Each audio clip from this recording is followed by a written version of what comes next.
Talk to you about the Lexus LX 570. No, I'm not. I'm going to talk about the Toyota Land Cruiser while I'm in a Lexus LX 570.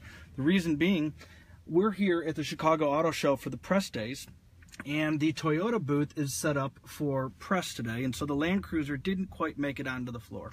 So the 2017 Toyota Land Cruiser starts at $84,000. I love Land Cruisers. I always push them for any of my clients that want the bigger brother, which is what we're in right now, the LX 570.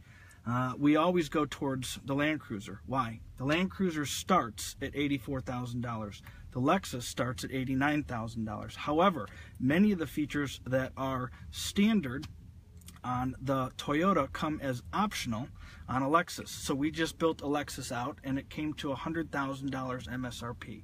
Why am I talking about the Toyota Land Cruiser? Again, it's an $80,000 Toyota truck that not many people buy.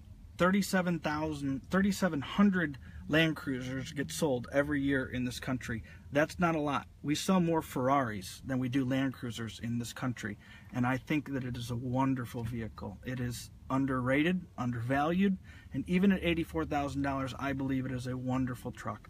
Just to put it in perspective also, 3,700 trucks, not that many. We sell about 80,000 Escalades a year. So, again, Dave Benson with Precision Automotive Group coming to you live from the Chicago Auto Show.